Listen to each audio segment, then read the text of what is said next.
नमस्कार, मैं हूं दीपक कुमार और स्वागत है आप सभी का बिगिन टू लर्न पर। उत्तर प्रदेश में पॉलिटेक्निक संस्थाओं सहित उत्तर प्रदेश के अन्य संस्थानों तथा विश्वविद्यालयों की कक्षाएं भौतिक रूप से पिछले वर्ष 2020 से ही स्थगित हैं। 2021 में थोड़ी उम्मीद जगी, किंतु कोरोना महामारी के चलते 2021 में भी ऑफलाइन कक्षाएं स्थगित कर दी गई। मार्च 2021 में सरकार द्वारा प्राविधिक शिक्षा विभाग द्वारा एकेडमिक कैलेंडर जारी किया जाता है और ऑनलाइन कक्षाएं चलाने का विभिन्न माध्यमों का हवाला देते हुए आदेश दिया जाता है। कुछ दिन कक्षाएं चलती हैं और 8 मई 2021 को एक फरमान जारी होता है।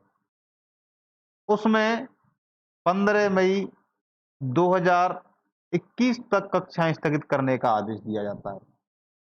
इतने से भी काम नहीं चलता, तुरंत 2 दिन बाद 10 मई 2021 को वापस एक और फरमान जारी होता है। उसमें कक्षाएं स्थगित की गई 15 मई 2021 तक, उनकी अवधि बढ़ाकर 20 मई 2021 कर दी जाती है। कक्षाओं के स्थगन का आदेश सभी को 8 मई और 10 मई को ही मिल गया होगा। वीडियो थोड़ा लेट बना रहा हूं मैं। खैर, थोड़ा सोच समझ करके वीडियो बनाया। बेशक ये कई लोगों के लिए सोच का विषय नहीं होगा, चिंता का विषय नहीं होगा, किंतु अगर आप थोड़ा-सा भी सोचेंगे तो आपका भी ज़मीर जागेगा और आपके मन में भी बहुत सारे सवाल उठ के आएँगे। जैसे, क्या हकीकत में ऑनलाइन कक्षाओं का स्थगन सही है? क्या वास्तव में ऑनलाइन कक्षाओं के संचालन से कोरोना संक्रमण फैल रहा है? और क्या होगा भारत के भविष्य का, जिसे आप भारत का भविष्य कहते हैं, उनकी कक्षाएँ आपने स्थगित कर दी? ऐसे बहुत सारे सवाल आपके मन में बिल्कुल आ रहे होंगे, जैसे मेरे मन में आ रहे हैं। तभी मैंने थोड़ा-सा लेट शुरू किया, लेकिन ये वीडियो बनाना बना करके आपके साथ शेयर की है।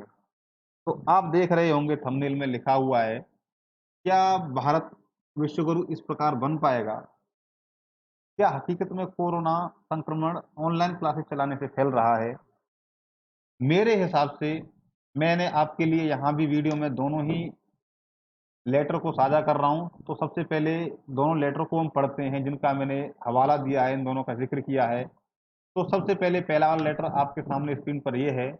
यहाँ आप देखेंगे, ये आपके स्क्रीन पर 8 मई 2021 का ये लेटर, पहला लेटर, जो जारी किया गया। यहाँ भी देखिए ज़रा लिखा हुआ ऊपर, समयबद्ध प्राथमिकता।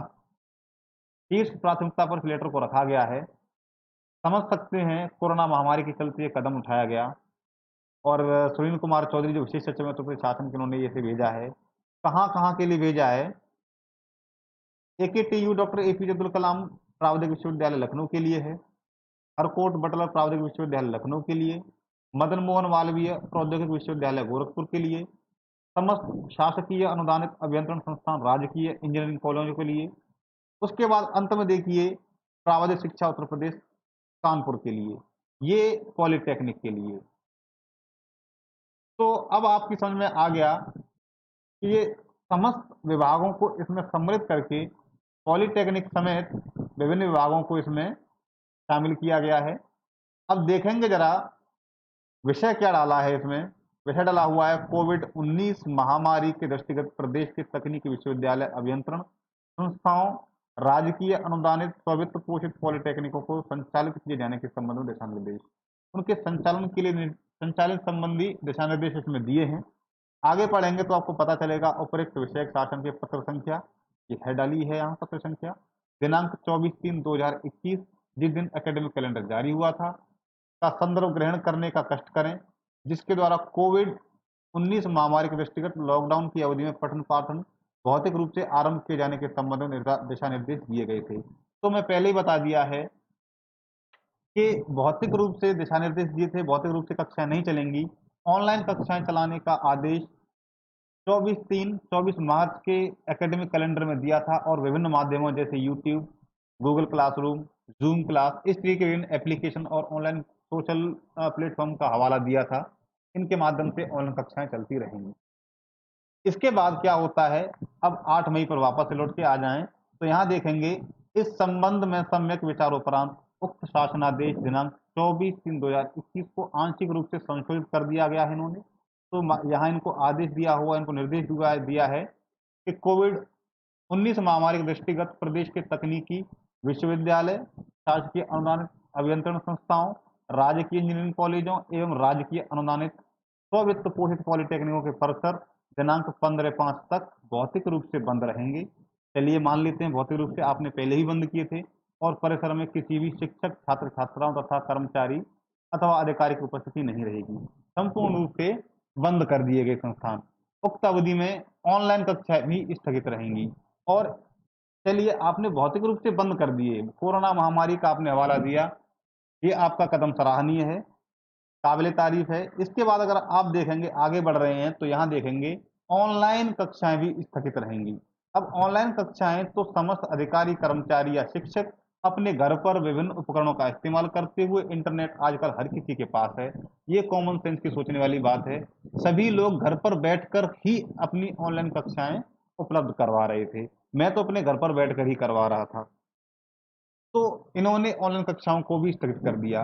अब एक छोटा सा सवाल पूछने की यहाँ पर मैं जरूरत करता हूँ, वो ये है, आप भी जरा सोचिए, क्या ऑनलाइन कक्षाएं चलाने से कोरोना महामारी का संक्रमण हकीकत में फैल रहा है? मेरे हिसाब से नहीं फैल रहा है। आपके हिसाब से आपकी राय क्या है? आप नीचे कमेंट सेक्शन में बताएं और मुझसे संपर्क करें। इस पर जरूर विचार करेंगे, इस विषय पर जरूर चर्चा करेंगे। तो ये आपका 8 मई का पहला लेटर, ठीक है सर। इसके बाद मैं आपको दूसरा लेटर दिखाता हूं, ये लीजिए। अब आपके सामने दूसरा लेटर, दिनांक देखिए जरा, 10 मई 2021, 2 दिन ही हुए, जनाब को आदेश हो गया, आदेश का पालन नहीं करेंगे सर। वापस से विशेष सचिव उत्तर प्रदेश शासन, वही सारी चीजें वापस से उन्हीं को सभी को संबोधित करते हुए लिखा। क्या लिखा जरा देखेंगे, लिखते हैं वापस से वही विषय वापस से डाला हुआ है, कोविड 19 महामारी के दृष्टिगत प्रदेश के तकनीकी विश्वविद्यालय, शासकीय अनुदानित अभियंत्रण संस्थाओं, राजकीय इंजीनियरिंग कॉलेजों एवं राजकीय अनुदानित स्व-वित्त पोषित पॉलिटेक्निक को संचालित किए जाने के संबंधी दिशा निर्देश। ठीक है, वापस दिशा निर्देश दिए गए हैं। क्या दिशा निर्देश हैं जरा देखिए। उपरोक्त विषयक शासन के पत्र संख्या आपको वापस से दी है, 8/5/2021 का यहाँ हवाला दिया गया है। इनका संदर्भ ग्रहण करने का कष्ट करें, जिसके द्वारा कोविड 19 महामारी के दृष्टिगत प्रदेश के तकनीकी विश्वविद्यालय, शासकीय अनुदानित अभियंत्रण संस्थाओं, राजकीय इंजीनियरिंग कॉलेजों एवं राजकीय अनुदानित स्व-वित्त पोषित पॉलिटेक्निकों के परिषद दिनांक 15/5/2021, गौर करना जरा भाई साहब, तक भौतिक रूप से बंद करने के निर्देश निर्गत किए गए थे। यहाँ इन्होंने पहले 15/5 तक बंद करने के, भौतिक रूप से बंद करने के निर्देश दिए थे। यहाँ भी केवल भौतिक रूप से ही बंद करने के निर्देश लिखा है इन्होंने, ऑनलाइन नहीं। ठीक है, इसके बाद देखिए जरा, इस संबंध में मुझे यह कहने का निर्देश हुआ है कि कोविड 19 महामारी के दृष्टिगत प्रदेश के तकनीकी विश्वविद्यालय, शासकीय अनुदानित अभियंत्रण संस्थाओं, राजकीय इंजीनियरिंग कॉलेजों एवं राजकीय अनुदानित स्व-वित्त पोषित पॉलिटेक्निकों के परिसर अब दिनांक 20 मई 2021 तक भौतिक रूप से बंद रहेंगे और परिसर में किसी भी शिक्षक, छात्र छात्राओं तथा कर्मचारी अथवा अधिकारी की उपस्थिति नहीं रहेगी। नहीं रहेगी सर, आपके आदेश का बिल्कुल पालन किया जा रहा है। बिल्कुल भी कोई भी संस्थान में या फिर किसी कॉलेज परिसर में उपस्थित नहीं हो रहा है। उक्त अवधि में ऑनलाइन कक्षाएं भी स्थगित रहेंगी। अब हमें सिर्फ समस्या इस चीज की है कि उक्त अवधि में आपने ऑनलाइन कक्षाएं भी स्थगित करा दी हैं। वैसे भौतिक रूप से कोई भी छात्र, कोई भी कर्मचारी उपलब्ध आपके उपस्थित नहीं हो रहा था संस्थान प्रांगण में, किंतु सारी कक्षाएं जिस तरीके से आपने निर्देश दिए थे, ऑनलाइन कक्षाएं चलाई जाएंगी, संचालित की जाएंगी, यूट्यूब के माध्यम से, गूगल क्लास के माध्यम से, जूम के माध्यम से और भी विभिन्न एप्लीकेशंस का आपने हवाला दिया था। उन सब का पालन करते हुए सारी कक्षाएं, टाइम टेबल भी बन गया था और ऑनलाइन चलाई जा रही थी। चलिए, किंतु अब जो सवाल आते हैं, अब यहाँ सवाल इसका नहीं है, थोड़े से सवाल भावुक कर देने वाले भी हैं, थोड़े सवाल आपके इमोशनल कर देने वाले हैं, थोड़ा इमोशन से रिलेटेड हैं। तो यहाँ देखेंगे आप, सवाल ये है कि अब ये जो भारत का भविष्य जो बच्चे अध्ययन कर रहे हैं, उस भारत के भविष्य को, उनको हम भारत का भविष्य कहते हैं, उनका क्या होगा? 2020 में 1 साल आपने उनको बिना पढ़ाए प्रमोट कर दिया, आपने उनको आगे प्रमोट कर दिया अगले सेमेस्टर में बिना एक अक्षर पढ़े, फिर भी किसी भी तरीके से उन्हें ऑनलाइन कक्षाओं का निर्देश दिया गया था, तो उन्हें उपलब्ध करा दी गई थी, बिल्कुल अंत में आकर के दिया गया था, कुछ ही कक्षाएं उन्हें ऑनलाइन मिल पाई थी। उसके बाद से अब ये बताइए हमें, हम यहाँ बैठ करके अपने उपकरणों का इस्तेमाल कर रहे हैं और छात्र अपने घर पर बैठ करके यूट्यूब या फिर किसी भी प्लेटफॉर्म के माध्यम से अपनी कक्षाएं ले रहा है, ग्रहण कर रहा है, शिक्षा ग्रहण कर रहा है। यहाँ पर इस तरीके से क्या कोरोना संक्रमण फैल रहा है या फैल सकता है? ये सोचने वाली बात है और बड़ी हास्यास्पद नजर आता है आपका हमको ये निर्णय कि यहाँ आपने कह दिया है कि ऑनलाइन कक्षाएं भी बंद रहेंगी। उसके बाद से आगे बढ़ते हैं तो देखेंगे यहाँ पर सीधी-सीधी स्ट्रेटेजी हमको नज़र आती है और स्ट्रेटेजी क्या नज़र आती है कि यहाँ सरकार की विफलता हम सामने देख रहे हैं। ये सीधी बात है, यहाँ सीधा-सीधा ये आदेश और ये निर्णय एक बात की ओर इशारा करता है कि ये जो युवा पीढ़ी को बर्बाद करने की सीधी-सीधी साजिश है। ये जो युवा पीढ़ी अगर अब नहीं पढ़ पाएगी, तो फिर आगे चल के इनके लिए रोज़गार भी नहीं होगा और ये भी आप कह देना आप पकौड़ा तलिए और पकौड़ा तलने से आपको रोज़गार मिल जाएगा। क्योंकि आज आप तकनीकी संस्थानों में इनको इंजीनियर बनाने के लिए इन बच्चों ने एक मोटी रकम किसी को भी नहीं बख्शा गया। किसी भी एक बच्चे को नहीं बख्शा गया, हर एक बच्चे से जो भी न्यूनतम फीस जो होती है शिक्षण की, हर एक बच्चे से आपने जमा करवाई है। अब फीस से मुझे याद आ जाता है जो छात्रवृत्ति का मामला होता है, छात्रवृत्ति में भी मेरे पास व्यक्तिगत रूप से कई सारे बच्चों के स्कॉलरशिप के छात्रवृत्ति के फॉर्म उन्होंने मुझे फॉरवर्ड किए और पता चला कि वो बच्चे बेचारे गरीब हैं और उनके फॉर्म को कैंसिल कर दिया गया है। कैंसिल किस बात पर किया गया? डिस्ट्रिक्ट स्कॉलरशिप कमेटी द्वारा उनको कैंसिल कर दिया गया है। और क्या किया गया है हमें नहीं पता। एक बच्चे के में लगभग अधिकतर बच्चों के में एब्सेंट मीन्स उनकी अटेंडेंस शॉर्टेज होने का हवाला दिया गया है। तो वे सारे बच्चे हैं जिनकी अटेंडेंस शॉर्ट हो गई। अटेंडेंस शॉर्ट कैसे हो गई साहब? हमें तो नहीं पता किस तरीके शॉर्ट हो गई अटेंडेंस। 2020 में आपकी कक्षाएं बंद रही हैं, ऑनलाइन कक्षाओं का संचालन भी आपने लास्ट में आकर के करवाया था। अब वे बच्चे गरीब फैमिली से बिलोंग करते हैं, हमारे साथ फोन करके हमारे पास रो रहे हैं, अपना दुखड़ा बता रहे हैं कि सर अब हम फीस कहाँ से भरेंगे। स्कॉलरशिप के भरोसे ही उन्होंने एडमिशन ले रखा था, उनकी स्कॉलरशिप कट गई। तो सरकार की नाकामी आपको साफ साफ दिखाई दे रही है। यहाँ पर उसमें किसी विशेष वर्ग के बच्चे नहीं थे, सामान्य वर्ग के बच्चों को तो बिल्कुल ठेंगा इस सरकार ने दिखा दिया पिछले 3-4 साल में। उनको किसी भी प्रकार का कोई स्कॉलरशिप, मतलब एक दो बच्चे को ही मिला होगा। तो अधिकतर बच्चे जो मेरे संपर्क में हैं उनके पास उनको स्कॉलरशिप, उनसे पूछा जाए तो सर हमें स्कॉलरशिप नहीं मिला है। ओबीसी वाले बच्चों को ज्यादातर उन्होंने सर हमने फॉर्म अप्लाई किया लेकिन स्कॉलरशिप हमारे पास अभी तक नहीं आया है। एससी वाले बच्चों को मिला था, लेकिन अब उनमें भी अधिकतर बच्चे छात्रवृत्ति से वंचित रह गए हैं। अगर उनको स्कॉलरशिप मिल भी रहा है तो इस छात्रवृत्ति के नाम पर कुछ नहीं मिल रहा है और कई कई लोगों को फीस भी वापस पूरी पूरी नहीं मिल पा रही है। मेरे पास कई ऐसे केसेज हैं, कई लोगों के विभिन्न कारण भी हैं। तो ये सरकार की एक विफलता है और इसकी क्या आगे प्रणाली है, क्या योजना बनाई है सरकार ने, हमारे समाज से तो ये बाहर है। हमें सिर्फ एक बात नजर आ रही है कि सरकार की विफलता है और सरकार को अगर एक नजरिए से देखा जाए तो अगर ये युवा पीढ़ी शिक्षित हो गई तो आगे चल के सरकार से सीधा सीधा रोजगार की मांग करेगी और रोजगार देने के मूड में सरकार बिल्कुल भी नहीं है, क्योंकि पिछले 3-4 साल से सारे के सारे सिर्फ वादे खोखले दिख रहे हैं। यहाँ पर मैं सीधे सीधे बच्चों के हक की और शिक्षकों के हक की और विशेष रूप से अतिथि व्याख्याता जो राजकीय पॉलिटिक्स संस्थानों में आंशिक रूप पर अंशकालिक व्याख्याता जो उनको रखा जाता है अलग से, उनके हक की बात कर रहा हूँ। क्योंकि इस निर्णय से उन सभी अतिथि व्याख्याताओं को जिनको अंशकालीन रखा जाता है, अंशकाल के लिए रखा जाता है, अधिकतर अतिथि व्याख्याता इसी के सहारे अपना जीवन यापन, अपने परिवार का भरण पोषण, पालन पोषण करते हैं। किंतु अब जब ऑनलाइन कक्षाएं बंद हो गई हैं तो उनको एक तरीके से दैनिक भत्ता दिया जाता था, जो भी राशि सरकार ने तय कर रखी है, उसके हिसाब से उनको मिलता था। लेकिन अब जब कक्षाएं नहीं चल रही हैं, तो उनके पास एक पैसा भी नहीं मिलेगा। पहली बात, उनका पेमेंट वहीं कट गया, नो पेमेंट हो गया था, वो घर पे बैठ गए।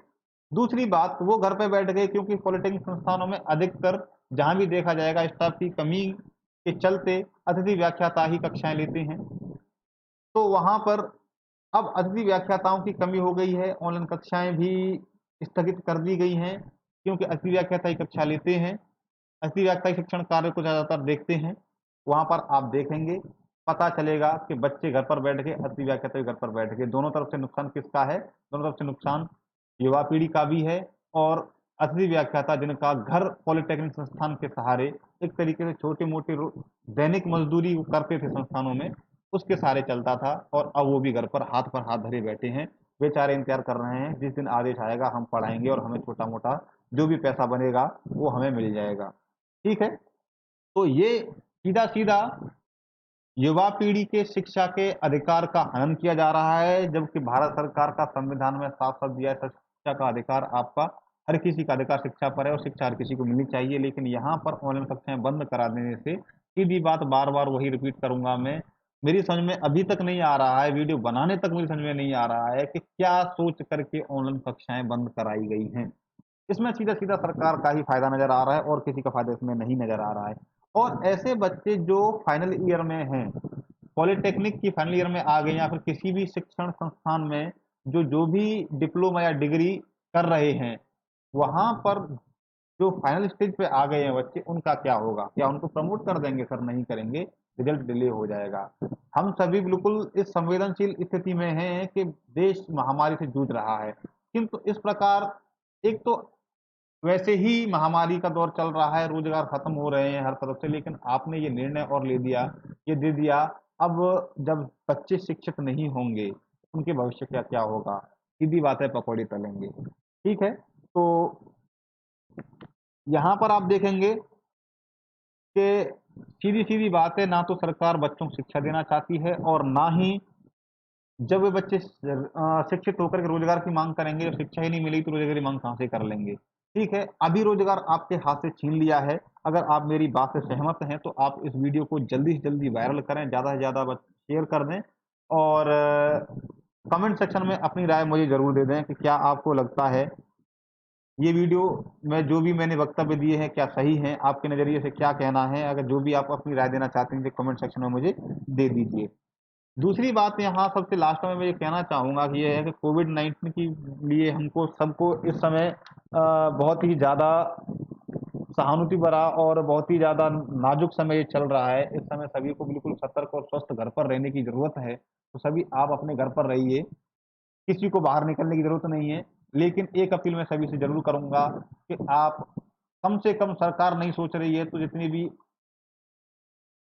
शिक्षक बंधु हैं, या फिर जितने भी छात्र हैं जो पढ़ना चाहते हैं, उनके लिए विभिन्न प्रकार की कक्षाएँ फिर भी, क्योंकि अगर सरकार के हिसाब से कोरोना महामारी फैल रही है, ऑनलाइन कक्षाओं के माध्यम से संक्रमण फैलने की उनको आशंका हो रही है, तो मैं उनसे इतना ही अनुरोध करूँगा कि आप यूट्यूब को बंद करवा दीजिए साहब। क्योंकि अगर यूट्यूब चलता रहेगा, तो यूट्यूब पर विभिन्न प्रकार की वीडियोज़ जो कि आपकी विभिन्न प्रकार की संगीत से संबंधित वीडियो होती हैं, या फिर और भी विभिन्न प्रकार के क्षेत्रों से संबंधित जो वीडियो होती हैं, वो भी बच्चे और सभी घर-घर में बच्चे उन्हीं के सहारे आजकल अपना दिन काट रहे हैं, और वो संक्रमित हो गए तो फिर आपके पास टीकाकरण भी नहीं है जनाब, तो आप टीकाकरण कहाँ से उनको देंगे? तो आप यूट्यूब को भी बंद करवा दीजिए, क्यों इसको चला रखा है?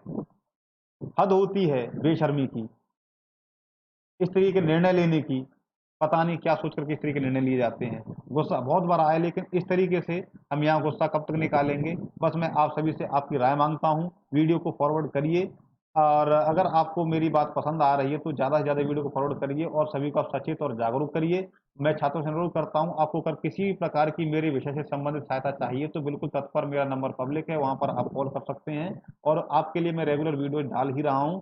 फटाफट से आप वीडियो को शेयर करते रहिए, आप पढ़ते रहिए। अब घर पर कम से कम आप अपनी क्लासेस का लॉस मत करिए, कम से कम जो भी कक्षाएँ मैं लेता हूँ, सबको पता है, मैं बीआईटी, एफसी और सीएस सेकंड की क्लासेस इस समय मेरे हाथ में हैं। तो आप इनकी क्लासेज़ आपको रेगुलर मिल रही हैं, आपको पीडीएफ भी रेगुलर मिल रहे हैं और अभी व्यक्तिगत कारणों की वजह से मैंने कुछ 3-4 दिन का गैप हुआ है। मैं इसी चीज़ पर विचार-विमर्श कर रहा था, वीडियो बनाऊँ कि नहीं बनाऊँ? तो आप सभी के लिए फिर आखिर में आकर के मुझे वीडियो बनानी पड़ी है। तो आपके लिए वीडियो बना दी है, तो आप सभी छात्र भी इस वीडियो को आगे फॉरवर्ड कर दें और जो जो भी असली व्याख्याता, फिर व्याख्याता जो भी स्टाफ देख रहा है, वो भी इस वीडियो को आगे फॉरवर्ड कर दे, जिससे कि सरकार की आँखें थोड़ी-सी खुलें और उनको अपने निर्णय पर थोड़ा भी लज्जा अगर आ सकती है तो आए। मैं इंतज़ार कर रहा हूँ आपके कमेंट्स का नीचे कमेंट सेक्शन में। बने रहिए मेरे साथ। धन्यवाद आप सभी का।